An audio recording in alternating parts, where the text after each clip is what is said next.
O que eu pretendo apresentar para vocês é uma conferência para pensar a psicanálise como um método de tratamento cujo fundamento e cujo objetivo é o de reparar as possibilidades de ser no mundo.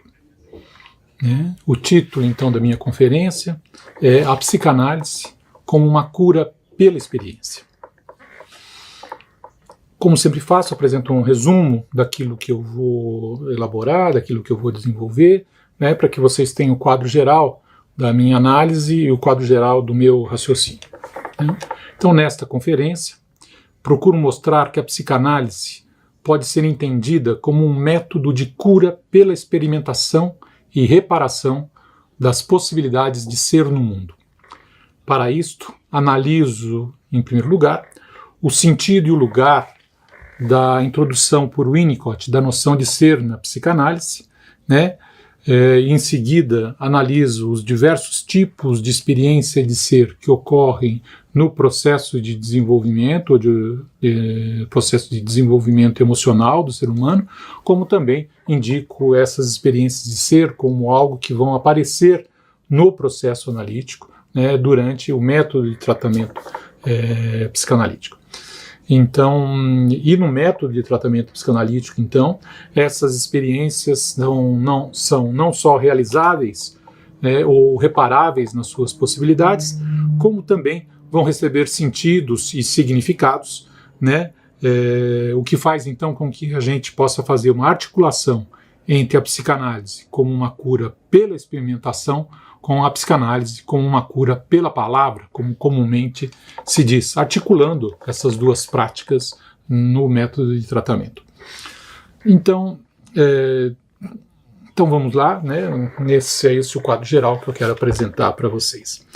A inserção da noção de ser na psicanálise, feita por Winnicott, já pronunciada por Jorge Amado e identificada por René Roussillon como uma ruptura epistemológica no modo de pensar psicanalítico, ela modifica, essa inserção modifica o modelo ontológico de homem considerado por Freud e por grande parte dos pensadores pós-freudianos, dentre eles Melanie Klein e Lacan. E ao fazer essa introdução, ele então coloca como fundamento essencial da própria natureza humana, o ser e a necessidade de ser. E eu complementaria a partir de si mesmo. Mas aqui é uma ressalva importante, que o Winnicott faz isso não a partir do conceito de ser na filosofia e aplica a psicanálise, mas a partir da experiência de ser que os seus pacientes apresentam, dos problemas em ser no mundo que os seus pacientes apresentam. Então ele está preocupado muito mais com a experiência de ser do que com o conceito de ser. E é a partir dessa experiência que ele introduz a noção de ser como fundamento da própria natureza humana. Então foi, pois, a sua experiência clínica com pacientes psicóticos, borderline, associado à sua ampla formação e experiência com o cuidado de bebês e suas mães, lembremos que ele é um pediatra de formação inicialmente, que levou então Winnicott a compreender que os problemas em relação a ser, continuar sendo, ser real, ter um lugar na vida, achar que a vida vale a pena ser vivida, etc., são expressões então de um problema e uma questão essencial que impulsiona e caracteriza a própria natureza humana. Cito Winnicott aqui, gostaria de postular um estado de ser que é um fato no bebê normal, antes do nascimento e logo depois. Esse estado de ser pertence ao bebê e não ao observador.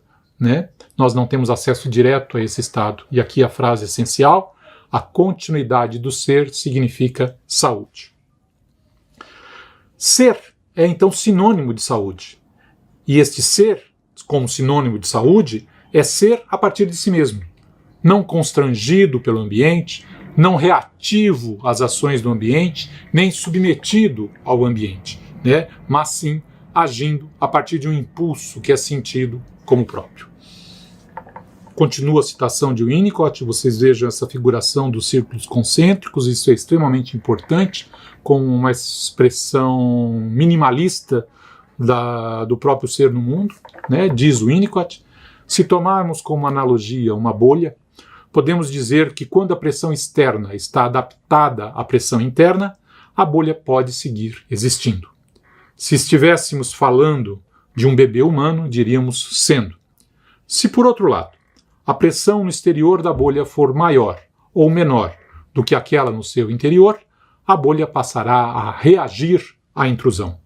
Ela se modifica como reação e uma mudança no ambiente, e não a partir de um impulso próprio, né? E essa reação aniquila o ser.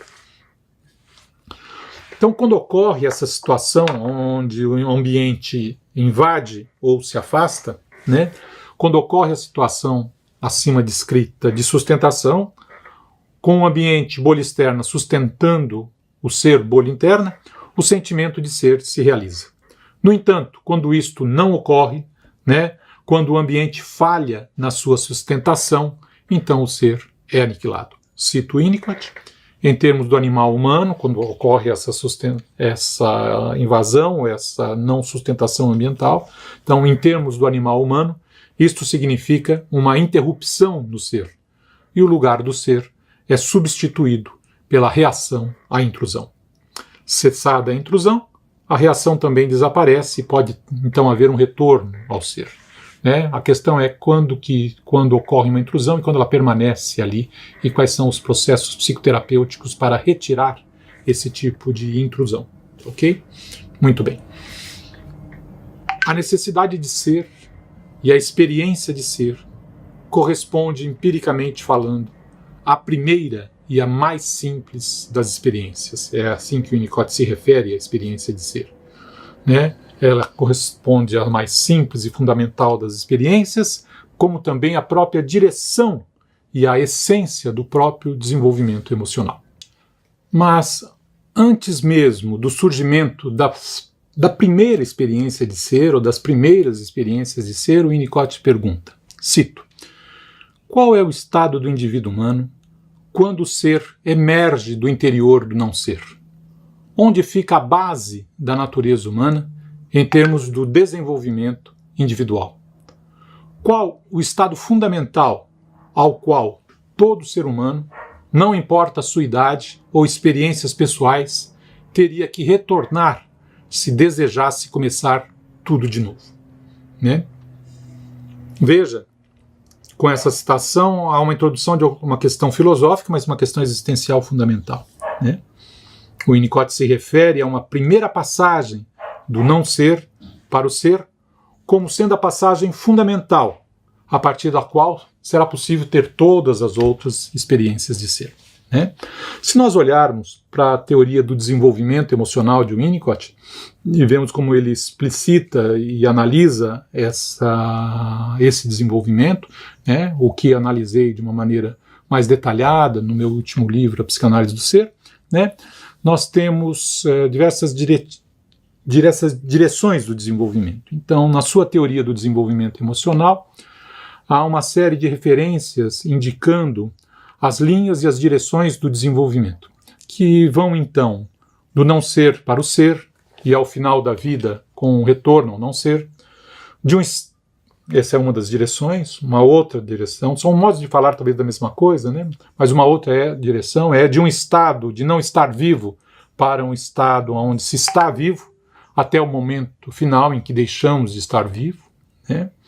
Uma outra direção é da não integração inicial, de um estado de não integração inicial, para os diversos tipos de integração e, ao final, para a desintegração total. Né? E um outro foco extremamente importante, que é da relação de dependência absoluta inicial, para, caminhando, no caso da saúde, para uma independência relativa da maturidade, com um certo retorno da dependência relativa na velhice, né? Essas seriam então as linhas gerais tratadas por Winnicott, que eu não vou tratar uma por uma, mas estou focado mais na questão do ser e das experiências de ser aqui com vocês. Né? Um ponto importante, né, como vocês viram, é essa passagem onde ser, sendo, não ser, ou do não ser para o ser, sendo, e depois para o não ser. Não estar vivo, vivo, e depois para o não vivo, né? Então isso marca uma certa ideia de finitude como uma das características essenciais da natureza humana, né? Então a passagem do não ser e o retorno ao não ser, do estado de não estar vivo para estar vivo e o retorno a não estar mais vivo, dizem ambos, né, respeito diretamente à experiência da morte. De duas maneiras. Uma, no início, deixando o não ser e adentrando para a experiência de ser, que talvez seja a única experiência transmissível e comunicável que podemos ter em relação à morte, por isso chamamos a essa passagem da primeira morte, né? E depois uma outra experiência com a morte, né? Ao final, quando o fim da existência, quando a morte pode ser vivida como uma experiência, ainda que esta não seja comunicável ou transmissível, né? O que chamamos então de uma segunda morte, né? Isso se refere evidentemente a certos aspectos ontológicos da própria natureza humana, né? Entre uma morte e outra, temos a natureza humana. O Winnicott diz, cito o Winnicott, o ser humano é uma amostra temporal desta natureza. Fim de citação. Essa é uma expressão que guarda uma grande similaridade fenomenológica com a caracterização heideggeriana do Dasein. Dasein é o nome, é o termo em alemão para designar, né, a estrutura do modo de ser do ser humano no mundo, né? Heidegger, então, diz assim: o homem é o guardião do nada.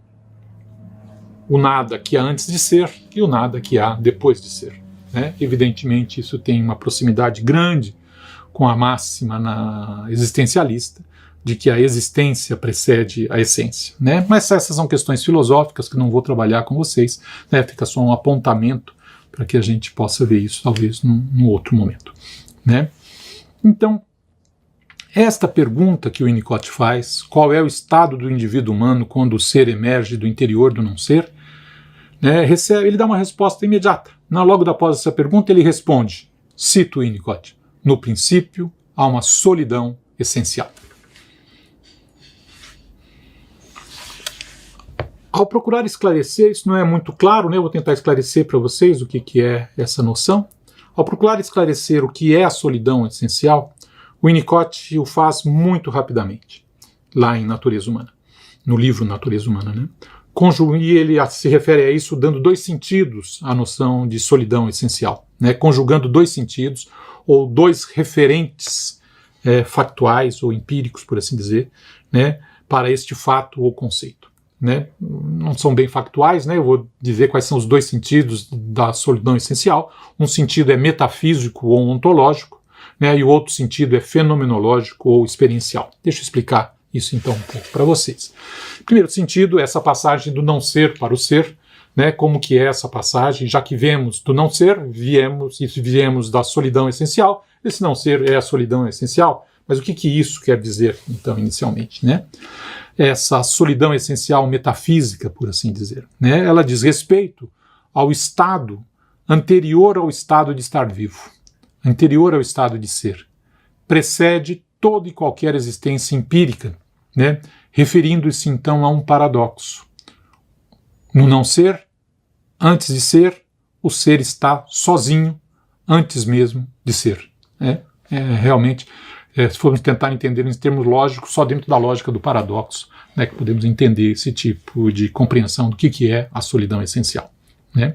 O outro sentido é quando nós chegamos ao mundo, por assim dizer, saímos já do não ser, chegamos ao mundo, e ao chegar ao mundo somos ainda imaturos para perceber que existe um mundo, né? A expressão mais clara disso é o bebê dentro da barriga da mãe, que não tem nenhuma ideia de líquido amniótico, de placenta, ou de mãe, ou de mundo externo, né? Só existe ele, por assim dizer, né? E se só existe ele está sozinho, né? É essa outra noção de solidão essencial, fenomenológica ou experiencial, por assim dizer, né? Então, por outro lado, o outro sentido da solidão essencial é a solidão essencial fenomenológica, né? Ou experienciável, empiricamente, né? Diz respeito à experiência inicial na qual o feto e o bebê logo após o nascimento, não tendo a capacidade maturacional para aprender alguma realidade não self, estaria então, do seu ponto de vista, né, sozinho, ainda que do ponto de vista externo, você veja uma mãe, um bebê, né, etc. Né? E é uma experiência, então, também paradoxalmente experienciada, dado que se trata de uma experiência de solidão, sem a experiência de percepção que há algo para além de si mesmo. Né? Esse é o segundo paradoxo, o segundo modo paradoxal de falar sobre a experiência da solidão essencial. Né? A solidão essencial metafísica ou ontológica, ela não é propriamente uma experiência, ainda que a saída do não ser para o ser, a passagem da solidão essencial para o ser seja. Né? Seja, então, por sua vez, uma experiência. Essa é a primeira das experiências. Né? Por outro lado, a solidão essencial fenomenológica, né, é uma experiência, claramente uma experiência. É a primeira delas. Ela se refere à experiência sou, sem nenhum predicado, sem nenhum adjetivo ou qualificativo. Certamente, eventualmente, nós podemos dizer que é a mesma experiência, mas eu estou fazendo uma distinção pedagógica e dando-lhe o sentido metafísico ou ontológico e o sentido experiencial, por assim dizer, que o Winnicott não faz. Essa é uma distinção que eu estou fazendo para deixar mais claro a própria noção de Winnicott. Né? Então, e falando então da solidão essencial, Winnicott disse inicialmente, né, ao mesmo tempo, tal solidão somente pode existir em condições de dependência máxima. Aqui, neste início, a continuidade de ser do novo indivíduo é destituída de qualquer conhecimento sobre a existência do ambiente e do amor nele contido, sendo este o nome, o amor, né, o nome que damos nesse estágio, a adaptação ativa de uma espécie de dimensões tais que a continuidade de ser não é perturbada por reações contra a intrusão. É a sustentação ambiental que garante a possibilidade de ser, né? E isso só é possível se houver essa sustentação. O ser não existe no vazio, por assim dizer. Né? Então, num certo sentido, essa experiência de ser como primeira experiência, a solidão essencial, é a própria essência da primeira experiência de ser. Né? Então, sendo a primeira, a mais simples e fundamental das experiências, a experiência da solidão essencial, bem como seja fenomenológica, seja metafísica, né, constitui a base de todas as experiências de ser. Cito Winnicott, com exceção do próprio início, não haverá jamais uma reprodução exata desta solidão fundamental e inerente. Apesar disso, pela vida fora do indivíduo, continua a haver uma solidão fundamental, inerente e inalterável, ao lado da qual dessa experiência fundamental de solidão continua existindo a inconsciência sobre as condições indispensáveis a esse estado de solidão. É o que o Winnicott está afirmando aqui, que a solidão essencial é um estado constitucional a partir do qual os encontros e todas as outras experiências de ser vão acontecer, mas ela permanece desta maneira. Né? Sinteticamente, então, poderíamos, pois, dizer que a mais simples, fundamental, ontológica e fenomenológica experiência de ser corresponde, pois, à experiência da solidão essencial. Esta experiência inicial corresponde à base do ser e é a partir dela, contando com ela, que todos os outros modos de ser serão vividos ao longo da existência singular de cada ser humano.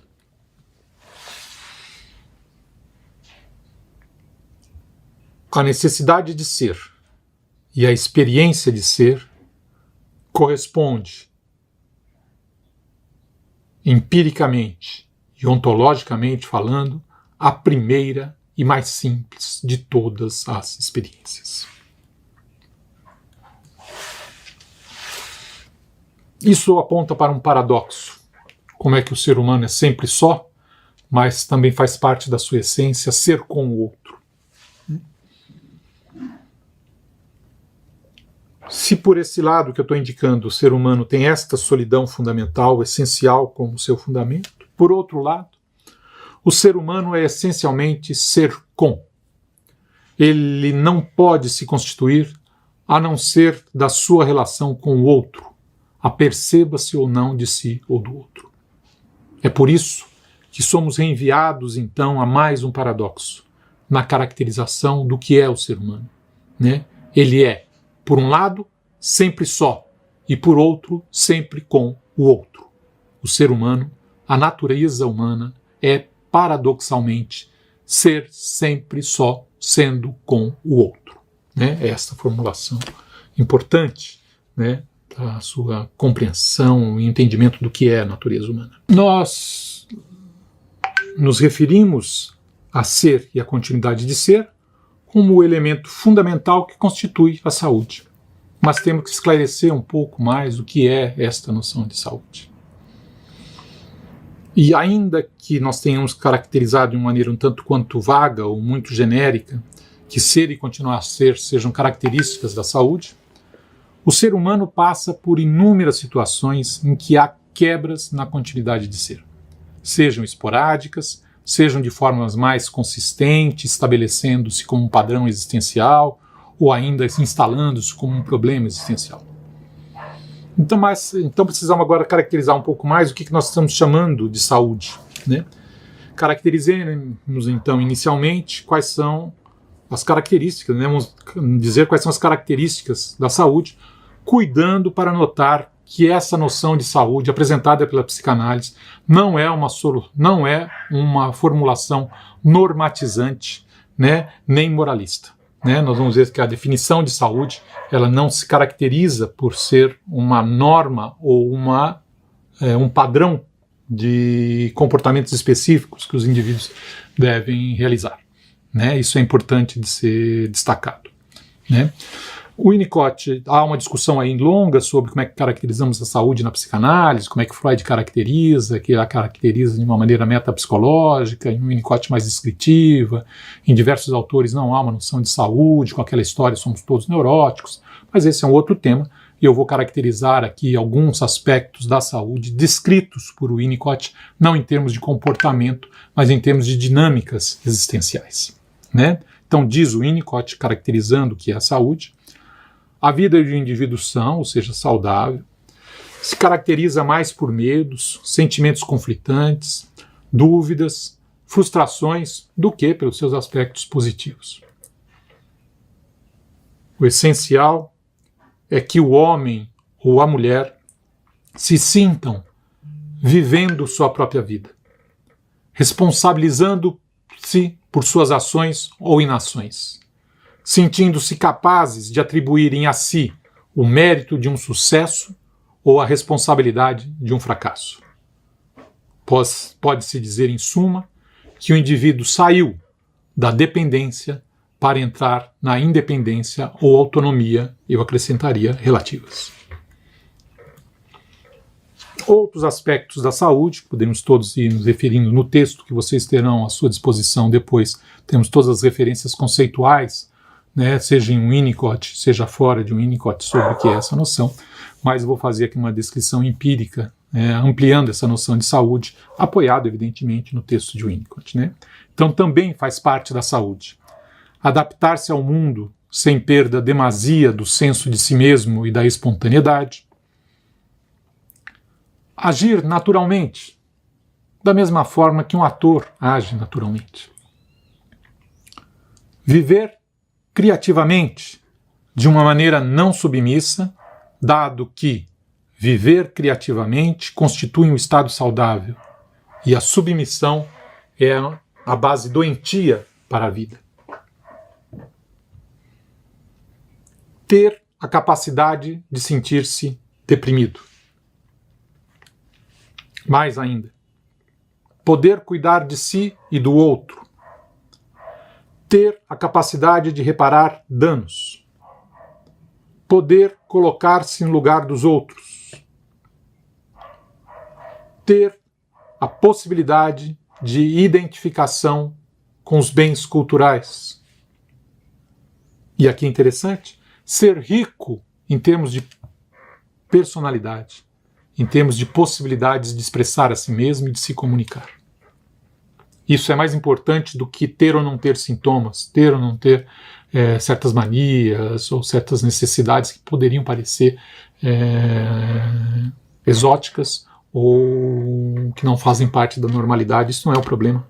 A questão é ocupar um lugar na vida, ter um lugar para viver, achar que a vida vale a pena, que a vida é real, né? Poder se comunicar, né? Poder ter a própria vida. São esses os aspectos da saúde, todos que poderão ser referidos a isso que eu estou chamando ser e continuidade de ser. No outro polo, evidentemente, a ausência de saúde emocional, esporádica ou comum padrão, estaria referida às quebras na continuidade de ser, às impossibilidades de ser. Né? É dentro desse sentido que eu estou trabalhando com vocês. Pensando então nos casos patológicos ou que necessitam de cuidado ou de tratamento, seria, pois, nesse sentido que o método de tratamento psicanalítico corresponde a um setting para que as experiências de ser possam ser vividas, consertadas, reparadas ou ainda conquistadas pela vivência, no tempo, de uma relação humana simplificada, a relação terapêutica, né? Que revivendo possibilidades e impossibilidades de ser, às vezes até mesmo falhando, né? É nesse processo então que seria possível, ao menos em termos de uma direção ideal do tratamento psicoterápico psicanalítico, aos pacientes encontrar um lugar para ser no mundo a partir de si mesmo e não de forma reativa, evidentemente. Dado essas características gerais, né, que caracterizam o ser, que caracteriza a saúde, eu quero então agora me dedicar com vocês, a analisar com vocês os diversos tipos de experiência de ser, além dessas iniciais que eu apresentei a vocês. Né? Há muitos modos de ser no mundo, tanto saudáveis como patológicos.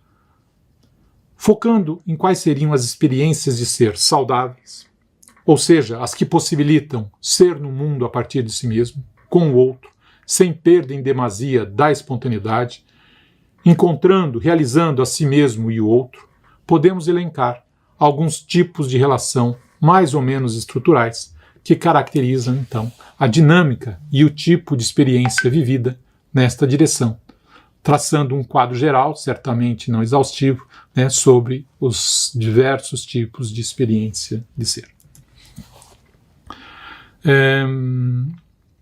Para isso é necessário um certo diálogo com a psicanálise em geral, e na psicanálise do tempo de Winnicott e evidentemente com Freud. E a psicanálise desde Freud, então, para a gente poder entender isso, não como uma coisa de fora da psicanálise, mas como uma coisa que é um certo desenvolvimento do próprio common ground, do próprio solo psicanalítico, comungado por todos os psicanalistas. Né? A psicanálise desde Freud tem usado a noção de relações de objeto para pensar os modos de relacionamento interhumanos. Modos que, por sua vez, estabelecem encontros e relacionamentos e possibilitam ou interditam as experiências de ser e de continuidade de ser. Me apoiarei, então, nesse tipo de noção, né, para explicitar alguns tipos de experiência de ser, tendo em mente o que estaria ocorrendo quando o ambiente, o outro ou o outro ambiente, pode sustentar esse tipo de experiência. Ainda que alguns desses modos de ser, sempre relacionais, nem sempre possam ser bem descritos como sendo uma relação de objeto, né? Dado que em algumas delas o sujeito e o objeto não são distintos um do outro. Né? Nesse contexto, enfatizando os tipos de experiência de ser como se fossem derivadas de tipos de relações objetais, né, nós podemos elencar. Né, vejam esse quadro, tipos de experiência de ser no processo analítico. Eu vou analisar cada um desses mais em detalhe, mas agora eu quero elencar o que são cada um desses para a gente poder dar continuidade ao nosso pensamento e à nossa exposição, e essa minha apresentação da psicanálise como uma cura pela experiência de ser. Né? A primeira das experiências, a experiência sou, é a experiência associada àquilo que o Winnicott caracterizou como a relação com o objeto subjetivo. Né? As relações iniciais de sustentação ambiental sem que o indivíduo ou o ser tenha alguma possibilidade de percepção do ambiente.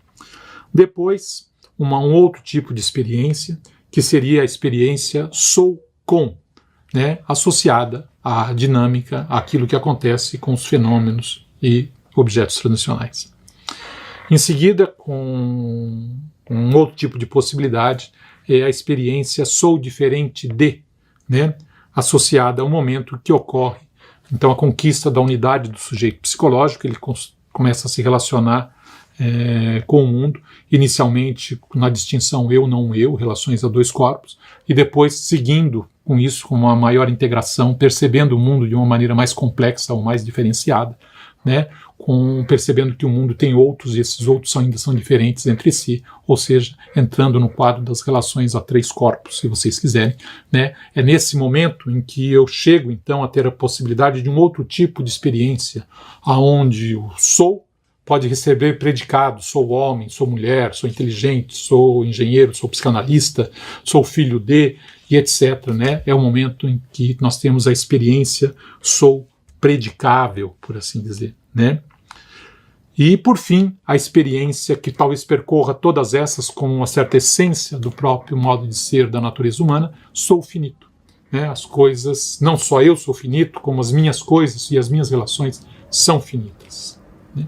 Muito bem, vejamos então cada uma dessas experiências, tanto na vida ordinária quanto no processo analítico. Mas no setting analítico, estas podem ser vividas, ou mesmo a possibilidade de vivê-las pode ser reparada ou constituída. Né?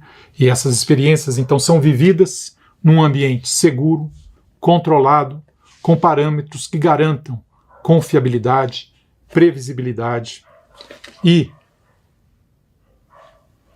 dado que a relação analítica é uma relação humana simplificada, por exemplo, o paciente não precisa cuidar do analista, o analista está em função do paciente, né? Dado que isso ocorre, dado que as experiências podem ser feitas uma a uma e não todas em conjunto, né? Isto criará condições de sustentação ambiental, de relacionamento interhumano, que constitui a possibilidade do encontro humano, né? Para que se possa ser sem ser aniquilado. Além disso, fato fundamental, as experiências de ser recebem sentidos e significados. Elas, no processo analítico, são vividas, costuradas, né? A experiência e a significação, os sentidos são vividos, costurados um ao outro, às vezes determinadas e constituídas pela fala ou pela palavra, pelos processos de simbolização, com o uso de palavras a favor da comunicação e do encontro e dos processos de simbolização. Né? Não há uma oposição, experiência, significação, mundo da fala e mundo da experiência, não, essas coisas são conjugadas. Né? E é nesse sentido, então, que eu estou aqui afirmando a psicanálise como artifício clínico para o desenvolvimento das possibilidades de ser no mundo. A psicanálise é, então, no sentido que estou analisando, um dispositivo para que as experiências de ser possam ser vividas, fornecendo aos indivíduos a possibilidade de encontrarem a si mesmo, terem uma vida própria, poder colocar-se para ser com o outro sem perda de si, ainda que, muitas vezes, amalgamado com o outro, para que seja possível, então, tendo essas experiências e tendo essas experiências de ser a partir de si mesmo, considerar-se real e ter uma vida que é própria, que é sua, e nesse sentido que é uma vida que vale a pena ser vivida, com mais ou com menos sofrimento. Isso é relativamente secundário. Este não é um processo mental. Não se trata de chegar à conclusão de que a vida vale a pena ser vivida, mas de ter a experiência de que a vida vale a pena ser vivida. Né? E talvez ter esse tipo de experiência, aquilo que nós chamamos ter fé em, né? Não ter fé em isto, naquilo, né? Ter fé de que algo na vida serve para nós, que nos diz respeito, que é também aquilo que nós chamamos de ter esperança. Né? Cabe também acrescentar o fato de que as experiências de ser no processo analítico também deverá ou ocorrerá de ter que se haver com a imensa variedade de quantidade de experiências nas quais o ser é aniquilado. ou seja, quando as coisas não funcionam, quando há problemas de comunicação e de sustentação, na qual, então, essa experiência analítica também está acompanhada de frustrações, eventualmente de agressões, né, de processos destrutivos, opressivos, sintomas que levam à agressão e à destruição de si mesmo, ou da própria relação, ou do encontro, né, seja no âmbito individual, seja no âmbito social, vividos pelos pacientes, né, e no certo sentido que há certas delimitações que tornam isso possível ou não, né, mas uma vez isso sendo vivido, sustentado, havendo a sobrevivência da relação afetiva, há a possibilidade da construção, da possibilidade de reparação, né, destes movimentos, na possibilidade de ser com o outro, sem ser destrutivo para si mesmo e para o outro, né? Nesse sentido, a psicanálise assim compreendida, com a ajuda das propostas de Winnicott, passa a valorizar as inúmeras experiências de ser como fundamento e objetivo do seu processo de cura psicoterapêutica. Então, é nesse sentido, agora eu quero conjugar uma coisa. Em geral, se fala sobre a psicanálise como a cura pela palavra, e eu quero conjugar isso agora, a psicanálise, como uma cura pela experiência, não opondo essas coisas, mas podendo articular essas duas perspectivas, né? Estamos, pois, nos referindo agora à psicanálise como uma cura pela experiência de ser, né? Ao lado da sua formulação clássica de ser uma cura pela palavra, né? As experiências de ser são acompanhadas, mescladas e sustentadas e mesmo realizadas na presença, uso e intervenção na relação com o paciente pela palavra, ainda que o conjunto de experiências de ser também se refiram àquilo que não seja redutível ao que possa ser dizível, né, objetivável pelas palavras. Notem, por exemplo, a diferença entre a experiência de confiar em e a de declarar que confia em mim, né? Ou ainda você pode confiar em mim, né? Isso é uma questão mental, um convite, né? Uma declaração que é totalmente diferente da experiência de confiar efetivamente em alguém e, no caso, no analista, né? Então, mas ao pensar nesse amálgama, cura pela experiência e cura pela palavra, mais ou menos indistinto, então, entre experienciar e falar ou significar, né, é que podemos considerar que a interpretação do inconsciente reprimido, né, a fala que introduz ou realiza um determinado sentido da experiência, da história, da relação transferencial, interpretação que pode então produzir transformações significativas no modo de ser, estar, relacionar-se dos pacientes, a interpretação deste inconsciente reprimido corresponde a um dos caminhos percorridos no processo analítico, ainda que existam, como já elenquei, uma série significativa de experiências de ser que não sejam redutíveis a esta que se caracteriza geralmente como sendo a interpretação do inconsciente reprimido. Mas nesse sentido, né, eu diria que não há uma oposição entre experienciar e enunciar, como também não há propriamente total experienciar e enunciar. Então, não há, pois, oposição entre experienciar e significar. Como também não há propriamente total identidade, ainda que possam se realizar em determinados momentos separadamente um do outro. O que procuramos com esse entendimento é colocar essas distinções em função da ampliação da compreensão e realização do método de tratamento psicanalítico. É nesse sentido, então, que posso agora afirmar que a psicanálise pode, com este tipo de entendimento, ser considerada como uma cura pela experiência de ser, acompanhada necessariamente por aquilo que Freud considerou como sendo uma cura pela palavra, não reduzindo a experiência à palavra, nem vice-versa, mas compondo ambas a semântica da existência, né? Cabe ainda lembrar, para que não tenhamos uma ilusão idílica, que o processo analítico ele é pleno de dificuldades de comunicação, de dificuldades de encontro, com falhas do analista, ataques, destruições, possibilidades de reparação, né, como movimentos do paciente, né, como às vezes também certas possibilidades tentativas de reparação em relação às falhas do analista, que nem sempre são bem sucedidas, né, sendo que na direção que estou ressaltando, a diversidade de experiências de ser também vai sofrer, por sua vez, experiências de não sustentação, às vezes até mesmo de aniquilação, reiterando o quão custosa é a psicanálise para os pacientes e para os analistas, né? Parafraseando aqui Vinícius de Moraes, a psicanálise também é a arte do encontro, embora haja tanto desencontro no processo analítico, né? Sinteticamente, é possível afirmar: ser e tentar ser consome o ser.